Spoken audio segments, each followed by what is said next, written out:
네, 감사합니다. 오늘 또 7월 셋째 주일 이렇게 2부 예배 참여하여서 또 함께 예배한 우리 성도님들 가운데 하나님이 주시는 은혜가 충만하시기를 바랍니다. 오늘은 레위기 11장 45절의 말씀 우리가 함께 봉독했습니다. 말씀의 제목은 성도다움입니다. 우리 다 함께 제목을 따라 하시겠습니까? 성도다움. 아멘. 우리가 지난주에는 사람다움이라는 말씀을 함께 나눴어요. 창세기 2장 7절의 말씀을 가지고 여러분, 하나님께서 또 하나님의 피조물로 지으신 사람다운 삶은 어떻게 살아야 되는지에 대해서 우리가 함께 말씀을 나누었습니다. 그리고 오늘은 이제 우리가 사람다움을 넘어서서 하나님의 백성으로 또 구원받은 하나님의 자녀로 부르심을 받은 또 성도로서의 삶은 우리가 어떻게 살아야 되는지, 여러분 어떻게 살아가는 것이 성도다운 삶을 살아가는 것인지 우리가 말씀을 통해 또 은혜 받는 시간이 되도록 하겠습니다. 우리 지난주 화요일에 제가 국민일보 기사를 잠깐 봤어요. 근데 잠깐 그 기사의 내용에 어떤 내용이 있었냐면 이런 주제였습니다. 드라마나 영화 등의 미디어에 등장하는 기독교나 기독교인의 모습은 어떻게 비춰지고 있을까라는 그런 기사예요. 여러분, 우리가 실제로 보면 굉장히 교회에 대해서, 기독교인들에 대해서 TV에서 뭐 영화라든지 드라마라든지 다른 어떤 프로그램들에서 많이 등장을 하고 있습니다. 과연 그런 대중 매체를 통해서 비춰지는 기독교나 기독교인의 모습은 어떠하냐라는 거예요. 근데 대답이 거기에 간단하게 나왔어요. 이렇게 대답했습니다. 한마디로 나는 기독교가 싫어요 라고 해도 무방한 듯 하다. 네. 여러분, 그 대중매체를 통해서 나오는 기독교나 기독교인에 대한 이미지가 또 여러분 그렇게 비춰지는 모습들이 부정적으로 나타나고 있다는 거예요. 실제로 그 미디어를 통해서 나타나는 모습을 보면 70%가 부정적이에요. 기독교에 대해서 영화나 드라마에서 부정적으로 나옵니다. 기독교인이나 기독교에 대해서 굉장히 나쁜 사람으로 나오는 경우들도 많이 있어요.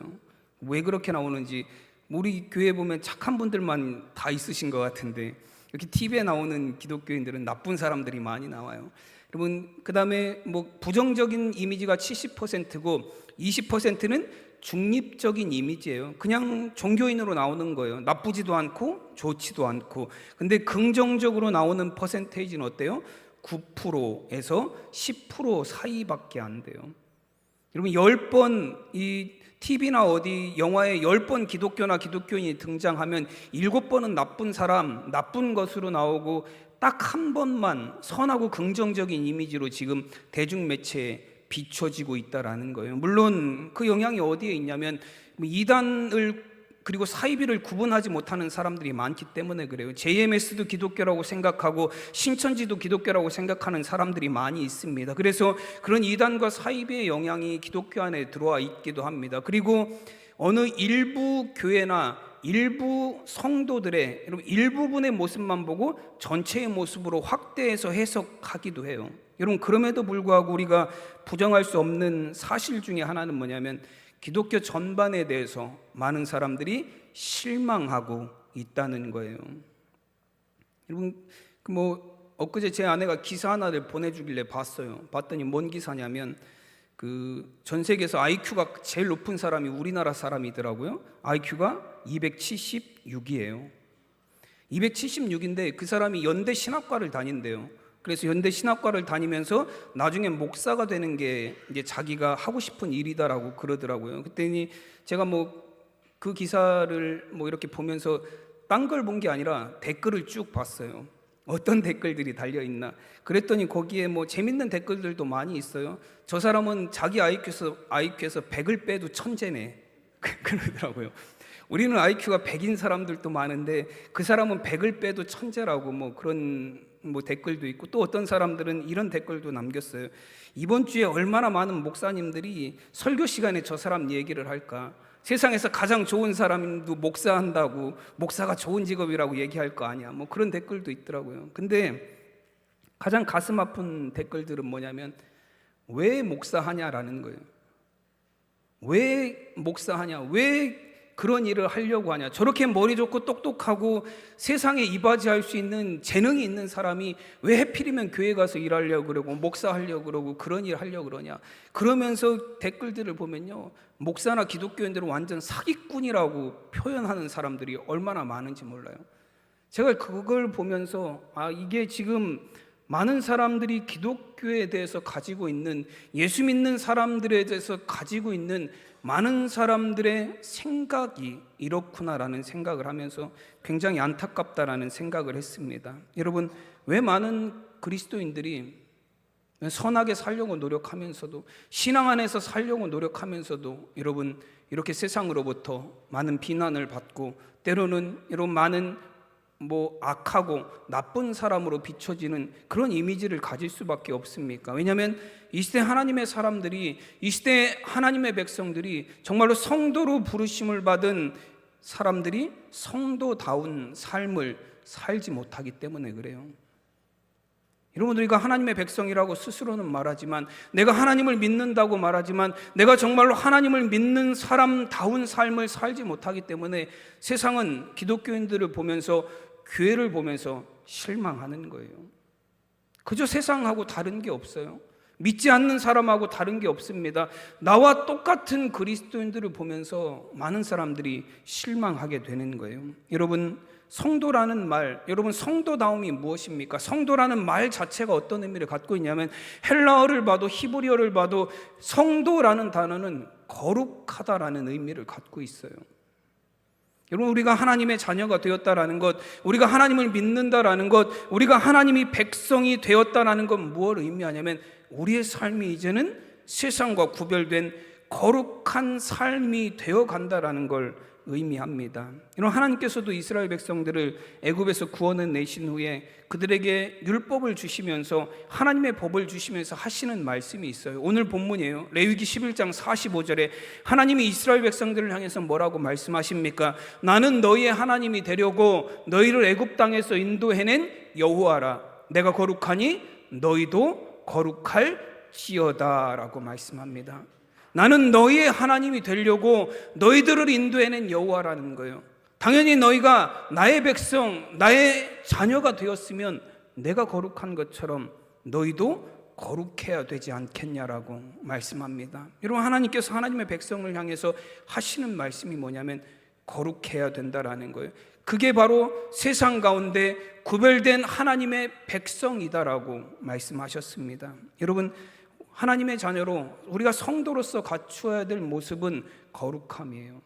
여러분, 거룩하다라는 건 무엇을 의미합니까? 우리가 하나님의 부르심을 받은 하나님의 자녀라는 거예요. 하나님의 부르심을 받은 성도라는 게 거룩함의 첫 번째 의미입니다. 그래서 로마서 1장 7절에서 사도 바울은 이렇게 말합니다. 로마에서 하나님의 사랑하심을 받고 성도로 부르심을 받은 모든 자에게 하나님 우리 아버지와 주 예수 그리스도로부터 은혜와 평강이 있기를 원하노라 말씀합니다. 여러분, 하나님의 사랑하심을 받고 성도로 부르심을 받은 모든 자라고 이야기합니다. 여러분, 성도란 하나님의 부르심을 받은 사람들이에요. 거룩하다라는 말 자체도 구별되다라는 의미를 갖고 있습니다. 하나님이 우리를 거룩하게 하셨다라는 건 우리를 구별하여 불러주셔서 하나님의 자녀로 삼아주셨다라는 겁니다. 우리는 하나님의 은혜로 말미암아 하나님의 백성으로, 하나님의 자녀로 부르심 받은 사람들이에요. 여러분, 하나님의 부르심이라는 찬양을 보면 우리 아버지 찬양단에서도 몇 번 하셨던 것 같아요. 2절의 가사에 보면 이런 가사가 있습니다. 작은 나를 부르신 뜻을 나는 알 수 없지만 오직 감사와 순종으로 주의 길을 가리라. 때론 내가 연약해져도 주님 날 도우시니 주의 놀라운 그 계획을 나는 믿으며 살리. 날 부르신 뜻 내 생각보다 크고 날 향한 계획 나의 지혜로 측량 못하나 가장 좋은 길로, 가장 완전한 길로 오늘도 날 이끄심 믿네라는 찬양이에요. 이 찬양 2절의 가사 처음 내용이 뭐예요? 작은 나를 부르신 뜻을, 하나님 나를 왜 불러주셨는지, 하나님 나를 왜 하나님의 자녀로 삼아주셨고, 하나님 나를 왜 하나님의 백성으로 삼아주셨고, 하나님 나처럼 작고 연약하고 넘어지고 자빠지고 쓰러지는 나를 왜 불러주셨는지 나는 아직도 하나님 이해할 수 없다라고 그렇게 고백을 합니다. 여러분, 우리가 무슨 자격이 있어서 하나님의 부르심을 받은 게 아니라는 거예요. 우리의 부르심은 오직 하나님의 은혜로 말미암은 것입니다. 그래서 고린도전서 1장 26절에서 사도 바울은 고린도 교회 성도들을 향해서 이렇게 말합니다. 형제들아, 너희의 부르심을 보라. 육체를 따라 지혜로운 자가 많지 아니하며 능한 자가 많지 아니하며 문벌 좋은 자가 많지 아니하도다라고 말합니다. 너희의 부르심을 봐라. 너희가 지금 하나님 앞에 나와 있는 걸 봐라. 너희가 지금 하나님의 백성이 돼서 구원받은 하나님의 자녀가 된 너희의 모습을 보라라는 거예요. 누가 자격이 돼서 하나님의 부르심을 받은 사람이 있느냐라는 거예요. 나는 내 능력으로 하나님의 자녀, 하나님의 구원을 받을 만한 능력이 있어서 부르심을 받은 사람이 누가 하나라도 있느냐라는 거예요. 너희 스스로의 지혜로움으로 하나님의 구원에 이를 만한 사람이 이 중에 누구라도 한 사람 있느냐라는 거예요. 단 한 사람도 없다라는 거예요. 그럼에도 불구하고 하나님께서 우리를 부르신 이유가 무엇이냐에 대해서 바울은 고린도전서 1장 29절에서 다시 이렇게 말합니다. 이는 아무 육체도 하나님 앞에서 자랑하지 못하게 하려 하심이라. 하나님이 약한 우리를 부르셨고, 하나님이 나약한 우리를 부르셨고, 죄된 우리를 부르셔서 하나님의 자녀로 삼아주셨습니다. 우리는 아무런 자격을 갖추지 못했지만 육체적으로, 능력으로는, 우리의 지혜로는 하나님의 구원에 이를 수 있는 능력과 자격이 되지 않지만 하나님은 우리를 불러주셔서 구원하여 주셨습니다. 이것은 어느 누구도 자신의 힘과 능력으로 하나님의 구원에 이를 수 없다라는 걸 보여주셨다라는 거예요. 우리가 하나님의 부르심을 받아 하나님의 자녀가 된 것은 전적으로 하나님의 은혜인 줄로 믿습니다. 여러분, 마태복음 20장에 보면 포도원 품꾼들에 관한 말씀이 나와요. 여러분, 우리가 너무 잘 아는 말씀이에요. 주인이 포도원에서 일할 품꾼들을 불러 모았죠. 어떤 사람은 아침 6시부터 나와서 일을 했습니다. 어떤 사람은 오전 9시에 나와서 일을 했어요. 또 어떤 사람은 이제 정오가 돼서 오후 12시 점심시간이 돼서 분리움 받아서 나와서 일했습니다. 어떤 사람은 오후 3시에 나와서 일을 했어요. 근데 가장 심한 사람은 어떤 사람이에요? 오후 5시에 분리움 받아서 5시에 와서 6시에 일이 끝날 때까지 1시간 일한 사람이에요. 그럼 나중에 품삯을 줄 때 주인이 누구부터 품삯을 줘요? 5시에 온 사람부터 품삯을 줘요. 5시에 온 사람에게 한 데나리온의 품삯을 주었습니다. 그랬더니 오후 3시에 온 사람은 어떻게 생각할까요? 1시간 일하고 한 데나리온이니까 나는 3시간 일했으니까 어때요? 3데나리온. 최소한 2데나리온은 받겠지. 여러분, 12시에 온 사람은 어때요? 와, 나는 6시간이나 일했는데. 9시에 온 사람은 어때요? 와, 나는 8시간이나. 6시에 온 사람은 나는 거의 12시간이나. 여러분, 나름대로 상상하고 있었을 거예요. 근데 주인이 다 똑같이 한 데나리온씩 주었어요. 그랬더니 여기저기서 불만이 터져 나오기 시작합니다. 5시에 온 사람 빼고 나머지는 다 어때요? 다 불평했어요. 도대체 이게 어떻게 된 일이냐? 주인 부인 저렇게 해서 어떻게 사람을 부려서 일한다고, 저런 주인, 못된 주인, 아주 그런 사람이 돼버렸어요. 그랬더니 그 주인이 그 사람들한테 뭐라고 얘기해요? 내가 너희와 약속한 거 아니냐? 너희 다 그 장터에서 놀고 있을 때 내가 너희에게 한 데나리온을 약속하고 너희를 불러와서 너희가 나의 부름에 따라서 여기서 일한 거 아니냐? 내가 너희들에게 선을 행했다고 그래서 너희가 나를 악하다고 말하는 게 어찌 된 일이냐라면서 오히려 그 일꾼들을 책망했습니다. 여러분, 하나님이 우리를 부르신 부르심의 은혜를 잊게 되면 그 순간부터 우리의 마음속에는, 우리의 생각 속에는 뭐가 자리 잡기 시작해요? 내 공로예요. 내 업적이에요. 하나님이 나를 불러주신 은혜는 까맣게 잊어버리고 뭐가 내 안에서 솟아나기 시작하냐면, 내가 이 교회를 위해서 몇 년을 일했는데, 내가 이 사명을 위해서 몇 년을 일했는데, 내가 이 교회를 위해서 한 일이 뭔데? 뭐만 자꾸 드러나요? 업적만 자꾸, 내가 한 일만, 내가 세운 공로만, 내가 한 업적만 거기서 자꾸 드러나게 되고 결국에는 교만해지게 됩니다. 그래서 은혜를 잊은 사람이 되어버리고 말아요. 여러분, 오전 6시에 온 사람이나 오후 5시에 온 사람이나 다 뭐한 사람들이에요? 주인의 은혜를 입고 부르심 받은 사람들이에요.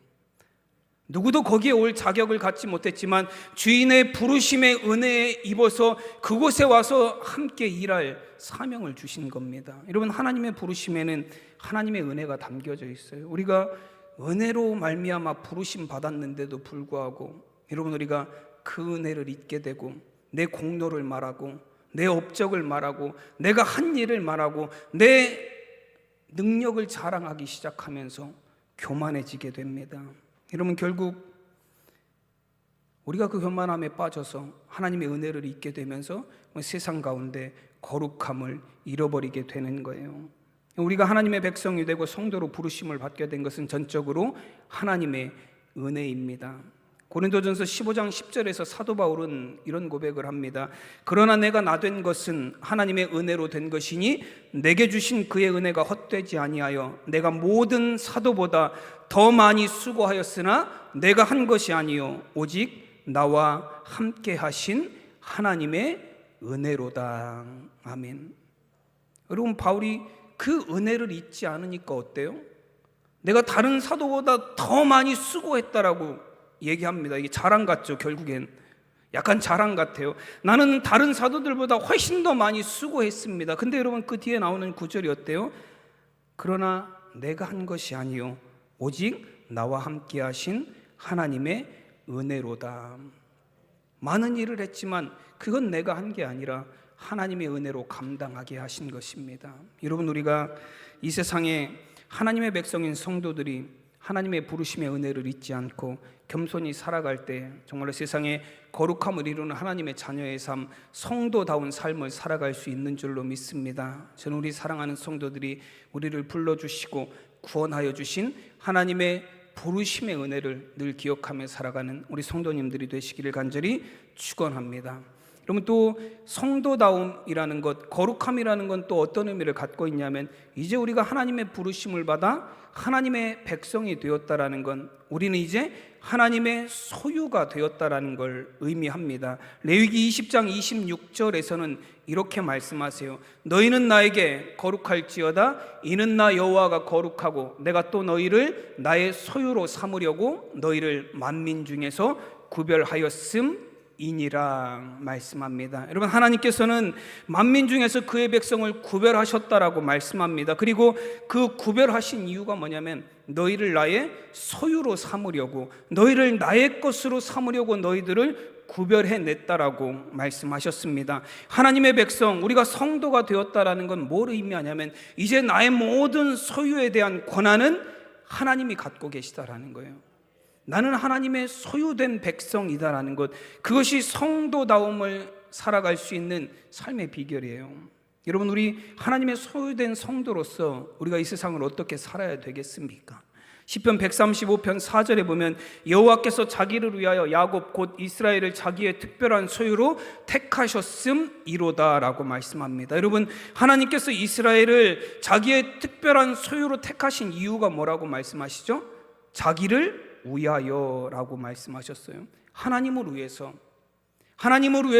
그의 백성들을 소유로 삼으시고 택하셨다라고 말씀합니다. 그래서 우리가 하나님을 위해서, 그의 소유된 백성들이 하나님을 위해서 해야 될 일이, 할 수 있는 일이 무엇이냐에 대해서는 시편 135편 3절에서 이렇게 말씀합니다.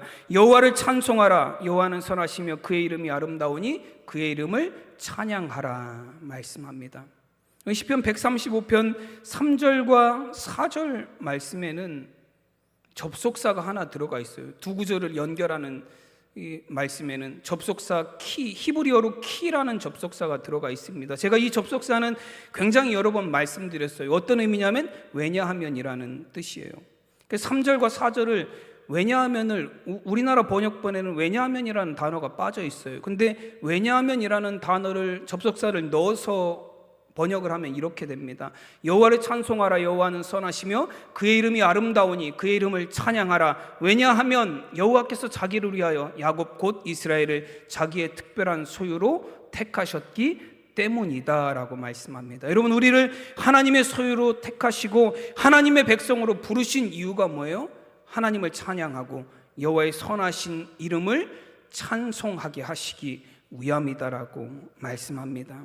여러분, 우리의 삶을 통해서, 여러분, 우리의 삶의 행위 하나하나를 통해서 우리 사랑하는 성도님들의 삶은 여러분 하나님의 이름에 영광이 되는 삶이 되어야 될 줄로 믿습니다. 여러분, 하나님께서 우리를 택하셔서 하나님의 소유된 성도로 부르신 것은 하나님을 찬송하며 하나님의 아름다운 이름을 찬양하게 하시기 위함입니다. 예수님께서도 산상수훈에서 제자들을 향해서 너희는 세상의 빛이요 너희는 세상의 소금이라 말씀하셨어요. 어두운 세상을 밝히는 역할을 하고 또 세상에 맛을 내는 존재가 바로 이 땅의 그리스도인들이라고 말씀하신 거예요. 그리고 그와 더불어서 예수님이 한 가지 더 말씀하신 게 뭐냐면 너희가 빛과 소금의 사명을 통해서 해야 될 일이 한 가지 더 있다라고 말씀하셨어요. 뭐라고 말씀하셨냐면 마태복음 5장 16절에 보면 이같이 너희 빛이 사람 앞에 비치게 하여 그들로 너의 착한 행실을 보고 하늘에 계신 너희 아버지께 영광을 돌리게 하라 말씀하셨습니다. 이 구절은 중요하니까 한번 화면에도 비춰주시죠. 네. 있는데 안 비춰줘서 우리 한번 다 함께 읽어보도록 하겠습니다. 준비 시작. 이같이 너희 빛이 사람 앞에 비치게 하여 그들로 너희 착한 행실을 보고 하늘에 계신 너희 아버지께 영광을 돌리게 하라. 아멘. 여러분, 성도란 하나님의 부르심을 받아서 하나님의 소유된 백성들입니다. 그리고 하나님의 백성된 성도들의 삶은 여러분 구별된 삶을 통해서 자기의 영광을 위하여가 아니라 하나님의 영광을 위하여 살아가는 존재다라고 말씀합니다. 우리가 하나님의 백성으로 부르심을 받아 성도의 삶을 살아가게 된 순간부터 우리의 행동 하나하나는, 우리의 말 한마디 한마디는 하나님의 이름에 상관이 있다라는 거예요. 여러분, 나의 선한 행실 하나가 나를 통해서 하나님의 이름을 영광되게도 하지만 여러분, 나의 악한 행실 하나가 하나님의 이름을 망령되게 만들기도 한다라는 거예요. 우리가 하나님을 믿기 이전에는, 우리가 성도의 삶을 살아가기 이전에는 그렇지 않았어요. 여러분, 내가 세상에서 악한 행동을 하나 하면 누가 욕먹어요? 부모님이요? 네, 맞습니다. 부모님이 욕먹어요. 그리고 누가 욕먹죠? 내가 욕먹어요. 내 이름이 더럽혀지는 거고, 더 올라가 봐야 부모님, 가족들, 그 정도에서 끝이 나요. 근데 여러분, 우리가 하나님의 백성, 성도의 삶을 살아가는 순간부터 여러분, 나의 행동 하나가 악한 결과로 나타나면 누구의 이름이 망령 욕을 먹게 되는 거예요? 하나님의 이름이에요. 여러분, 그때부터는 하나님의 이름이 망령되이 일컬어지게 되는 거예요. 이게 성도의 삶을 살아가는, 우리가 하나님의 소유된 하나님의 백성의 삶을 살아간다라는 의미가 바로 이런 의미입니다. 우리의 행동 하나하나가, 우리의 말 한마디 한마디가 하나님의 이름을 영광스럽게 하기도 하며 반대로 하나님의 이름에 수치스럽게 만드는 그런 행위가 되기도 합니다. 여러분, 이제 하나님의 성도된 하나님의 백성들은 자기를 위하여 살아가는 삶이 아니라 여러분, 하나님을 위하여 살아가는 삶이 되어야 될 줄로 믿습니다. 그것이 성도다움의 삶이에요. 하나님을 위하여 살아가야 될, 하나님의 영광을 위하여 살아가야 될 성도들이 여러분, 육신의 욕심에 이끌려 다니면서 자기를 위하여 살아가고 있으니 세상의 빛과 소금의 사명을 감당하지 못하고 있습니다. 빛과 소금의 사명을 감당하지 못하니 세상으로부터 외면당하는 거예요. 여러분, 예수님께서는 뭐라고 말씀하셨죠? 소금이 맛을 잃으면 어떻게 된다고 말씀하셨죠? 길가에 버려져 발에 밟힐 뿐이니라. 여러분, 지금 이 시대 기독교의 모습이에요. 무슨 진짜로 길가에 굴러다니는 돌멩이처럼 세상 사람들이 짓밟고 비난하고 욕하고 외면의 대상이 되어버리지 않았습니까? 우리가 성도다움의 삶을 잃어버렸기 때문에 그래요.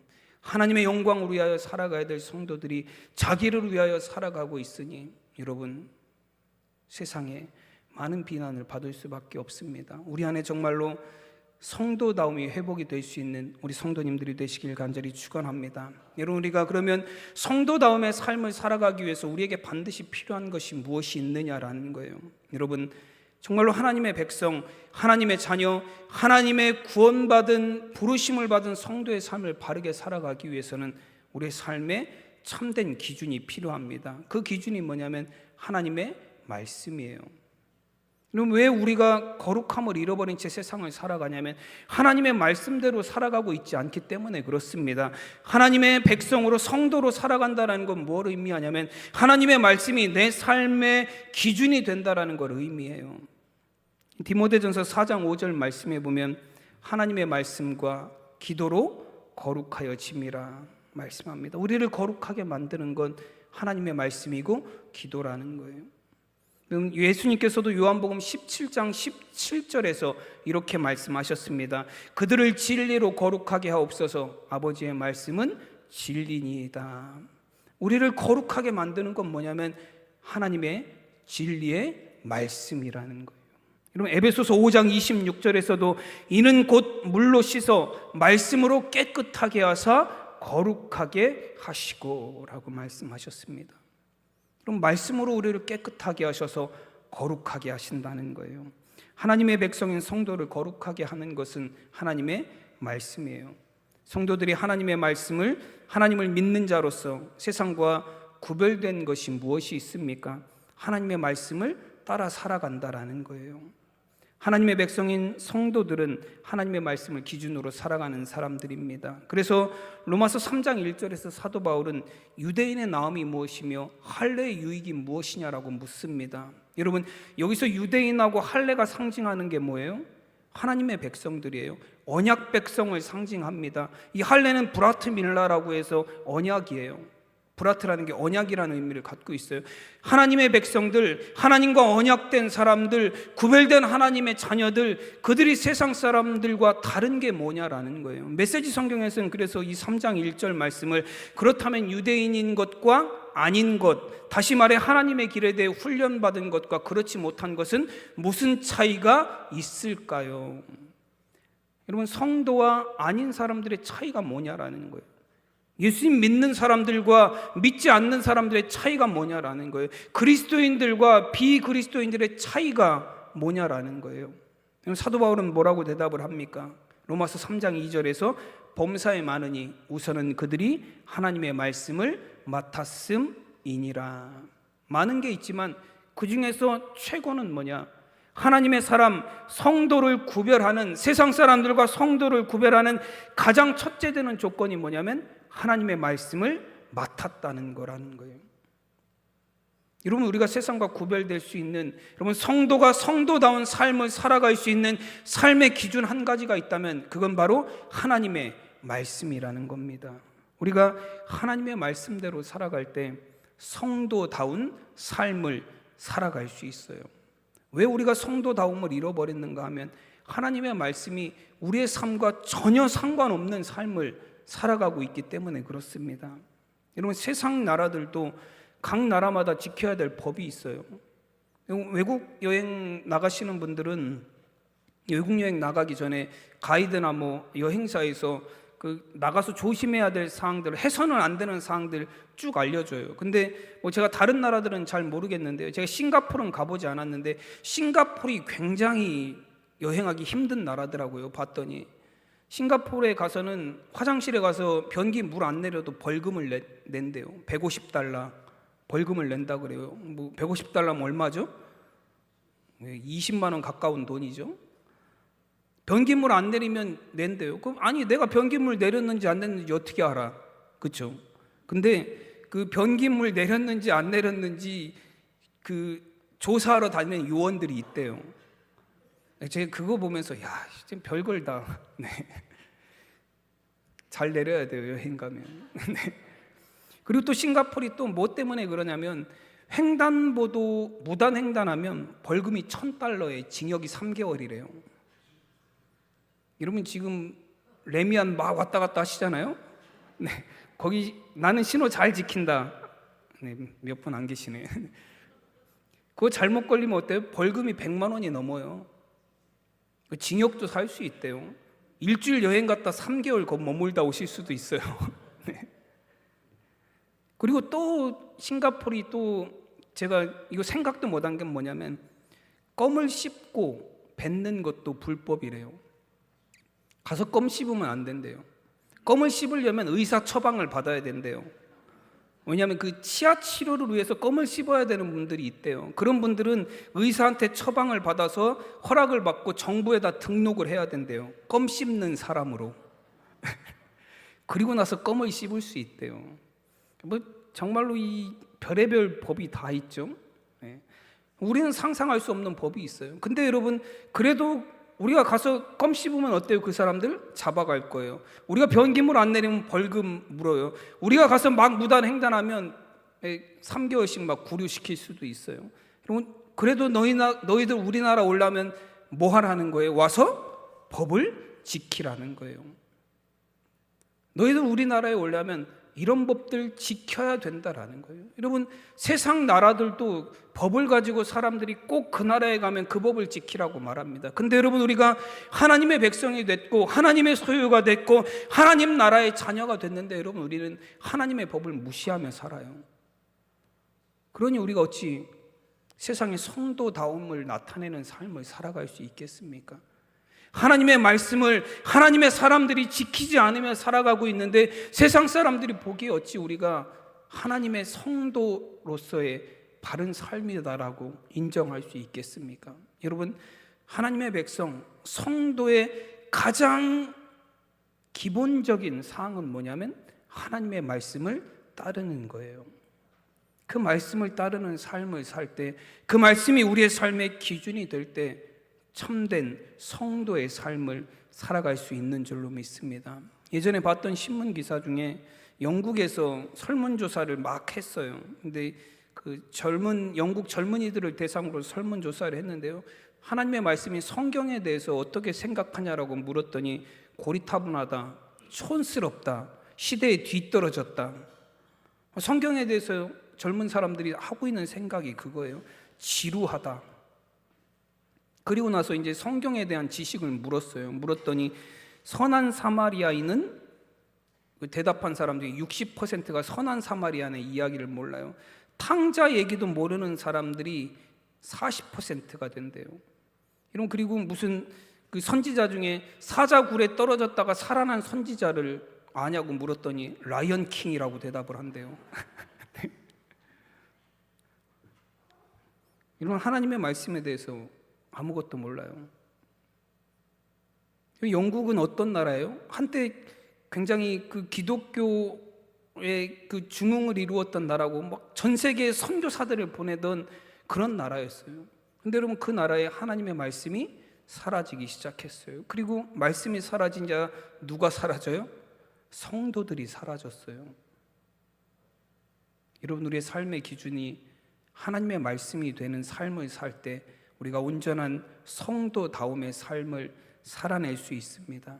여러분, 그래서 호세아 선지자는 범죄한 이스라엘 백성들, 타락하고 우상을 숭배하고 이방신에 빠져있는 이스라엘 백성들을 향해서 호세아 선지자는 이렇게 간절히 외칩니다. 호세아 14장 2절에 보면 너는 말씀을 가지고 여호와께로 돌아와서 이르기를 모든 불의를 제거하시고 선한 바를 받으소서. 우리가 수송아지를 대신하여 입술의 열매를 주께 드리리이다 라고 고백을 합니다. 너희가 돌아오려면 너희 안에 말씀이 회복이 되어야 된다라는 거예요. 그냥이 아니라 하나님의 말씀이 너희의 삶에 회복이 될 때에 너의 모든 불의를 하나님 제거하시고 너의 모든 선한 것들을 받아주실 것이다.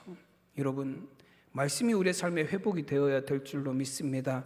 그래야 우리가 온전한 성도의 삶을 살아갈 수 있어요.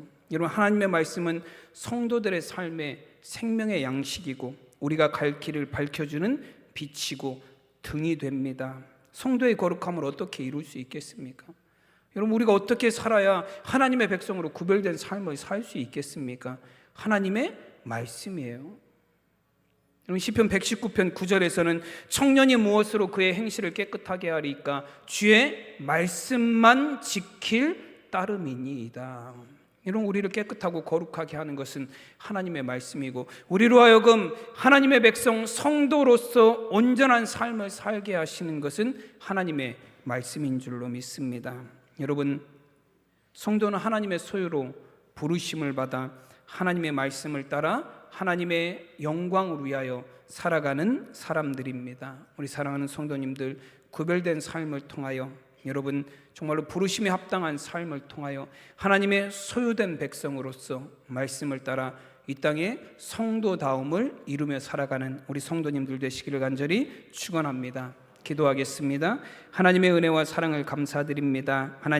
하나님의 은혜로 우리를 불러주시고 하나님의 자녀 삼아주시고 하나님의 소유로 삼아주신 것 감사드립니다. 이 땅을 하나님의 자녀로 구별된 삶을 통하여 하나님의 이름을 위하여 하나님의 영광을 위하여 살아가게 하시니 그 은혜를 감사드립니다. 우리의 삶에 하나님의 말씀이 기준이 되어서 그 말씀을 따라 정말로 진정한 성도다움을 이루며 살아가는 우리 모두가 되게 하여 주시옵소서. 감사하며 우리 주 예수 그리스도의 이름으로 기도드리옵나이다. 아멘.